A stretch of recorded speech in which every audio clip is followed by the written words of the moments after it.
What is up, everyone? Welcome to episode 77 of Learn and Become podcast.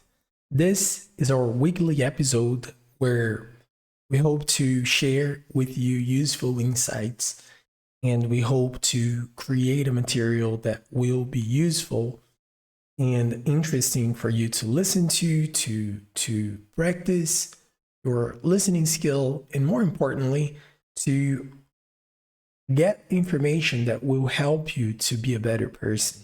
That's our goal. We want to help you to learn and to develop your English abilities so that you can be a better version of yourself. That's why we're here. And today we'll be talking about a very interesting and very important topic. And I'm going to kick it off with a quote from the book called How to Fly a Horse. I haven't read the book, to be honest, but that was a recommendation from a cousin of mine, a great friend of mine. And there is a quote from the book. It was written by Kevin Ashton. And the book says, creativity isn't the result of genius, but of the ordinary process of thinking about how to overcome a problem. So let me read it again to you. Creativity isn't the result of genius, but of the ordinary process of thinking about how to overcome a problem. Which means a lot of times we believe that geniuses are just geniuses. Like the genius is a genius. They do nothing and they are just born. We see people saying that about artists, sports players like Kobe Bryant, Michael Jordan, Lionel Messi, Pelé, and many others. As well as about artists. They go like, oh, this guy is a genius. That's why he's so good. He's naturally talented, and that's why he's amazing.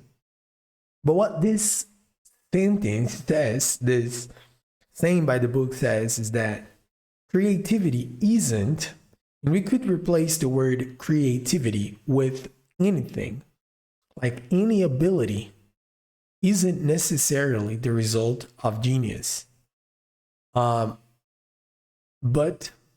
of the ordinary process of thinking about how to overcome a problem. And that could be like in sports, for example. I'll give you a great example by Michael Phelps. You've probably heard about Michael Phelps, one of the great athletes of all times. He's an American swimmer, and he went. I could be wrong about the time. Let me double check on the internet, but I think he went 5 years without skipping a day in practice. So he practiced for 5 years straight. So let's see, how long did Michael Phelps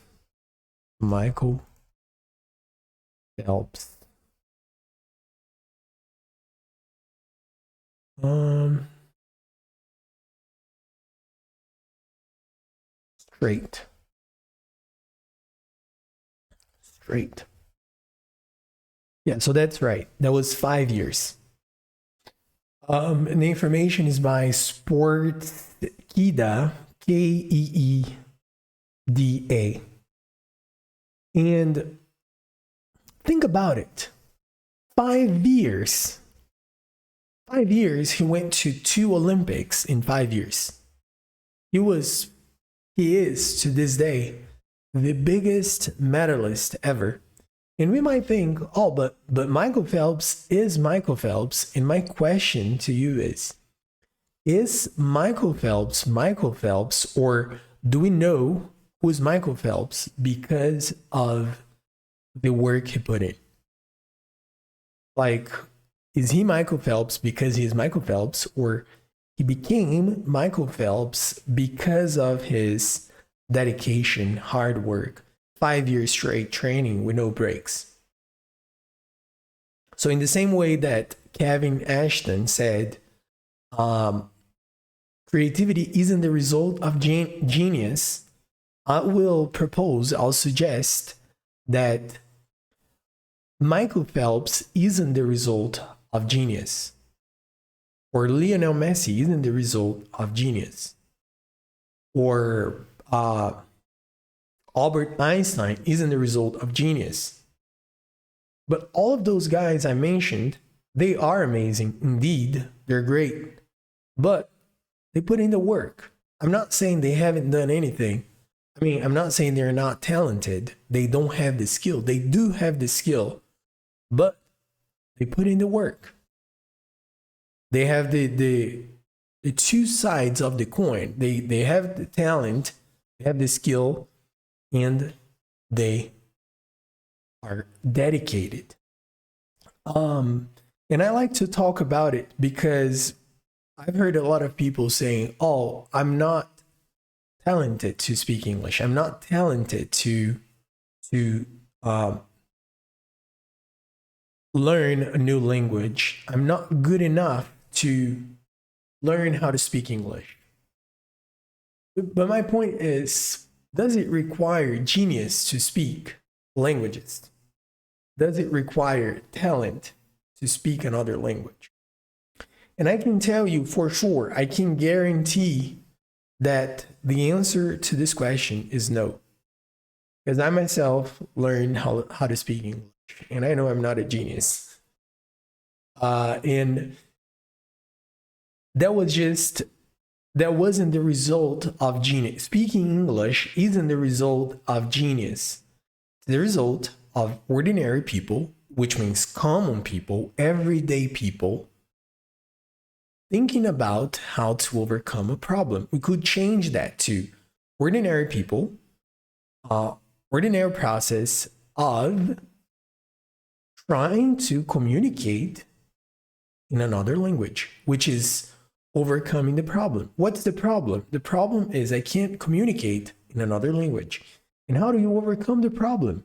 By thinking about how you can do that, by practicing it, by trying it, by failing at it, and by continuing, by keeping on in the process of learning how to speak the language. And I mentioned Michael Phelps, also mentioned Lionel Messi, and a guy we can't not mention when we talk about it is Kobe Bryant. There is a definition.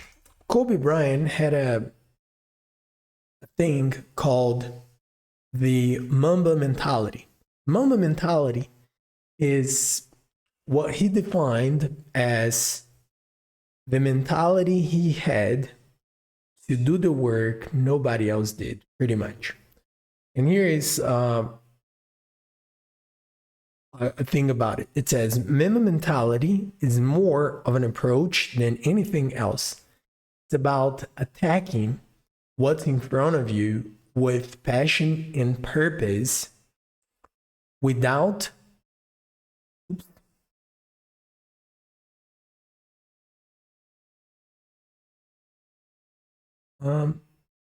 wow, I was reading the thing and then it skipped and it went from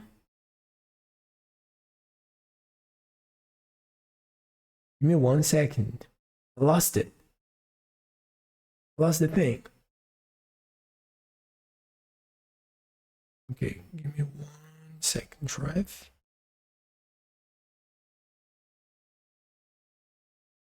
Okay. Mamba mentality.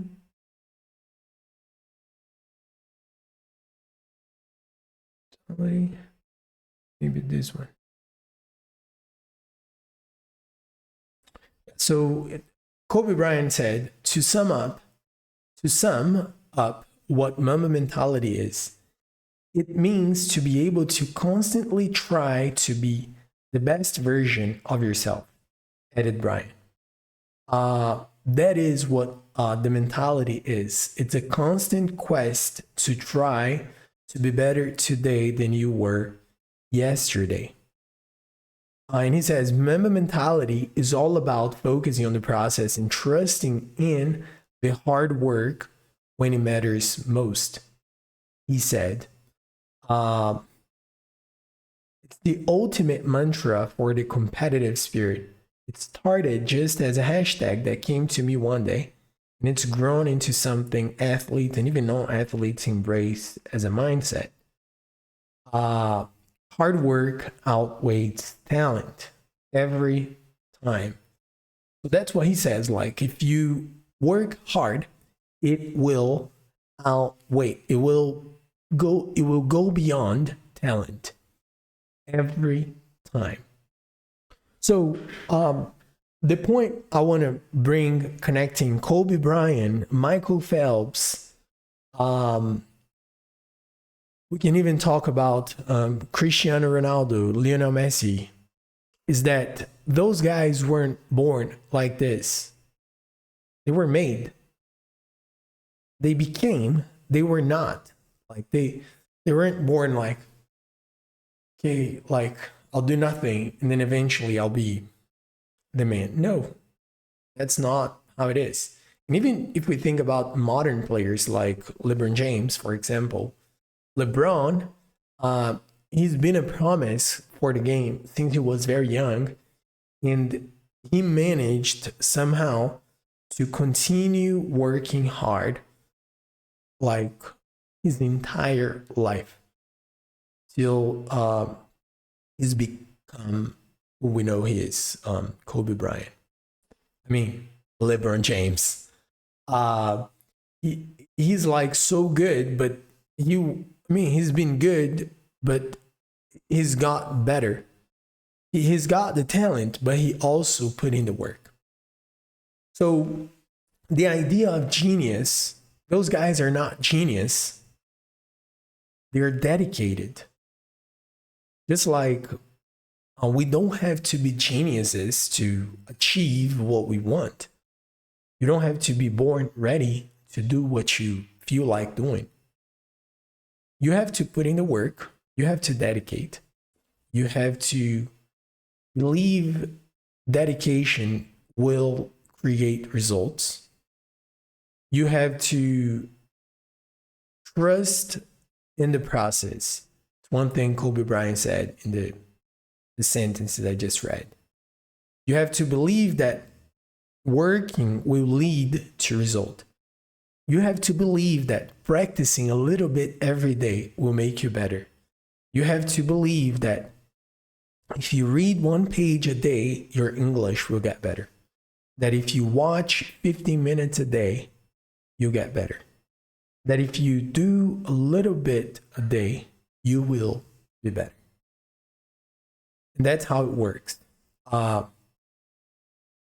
Step by step, little by little, eventually, you can develop, you can be better at whatever you're proposing yourself to do and to be. Because it's not the result of genius. You don't have to be a genius. You don't have to be ready from birth, from the beginning. If you feel like doing something, if you feel like growing into some particular area, if you feel like getting better, if you feel like writing, drawing, speaking English, playing an instrument, getting in shape, being a nicer person, getting more patient, getting more active,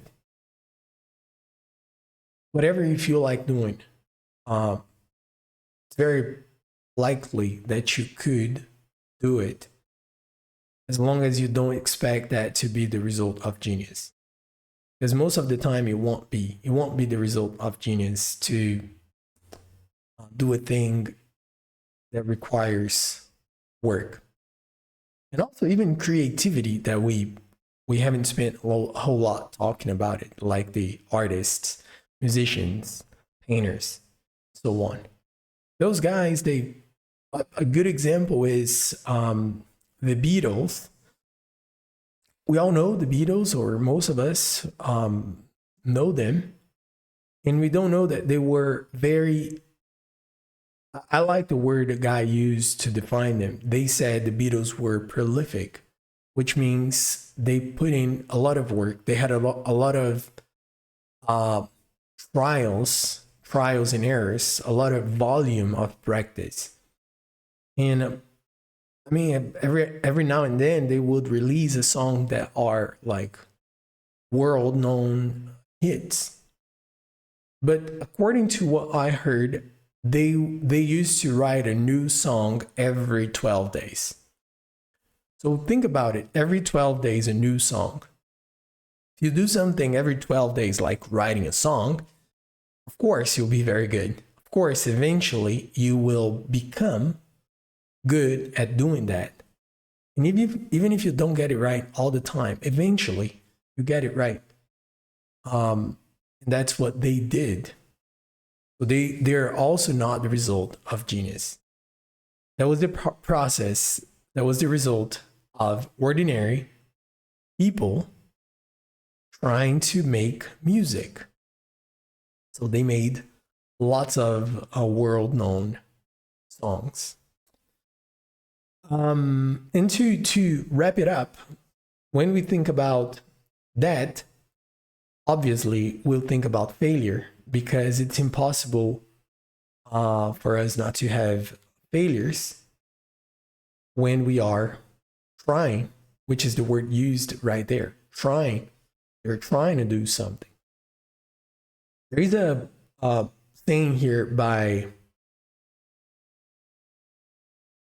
it's on James Clear's newsletter, but it was written by Lewis Thomas, and he said, mistakes are the very base of human thought, embedded there, fitting the structure like root nodules.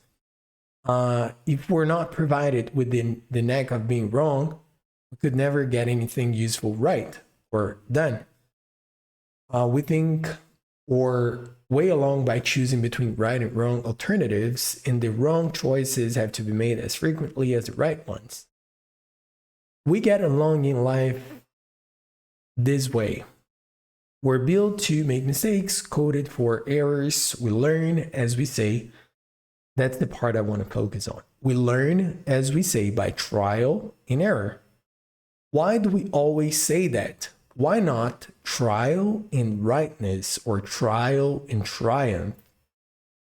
The older phrase puts it that way because that is, in real life, the way it is done.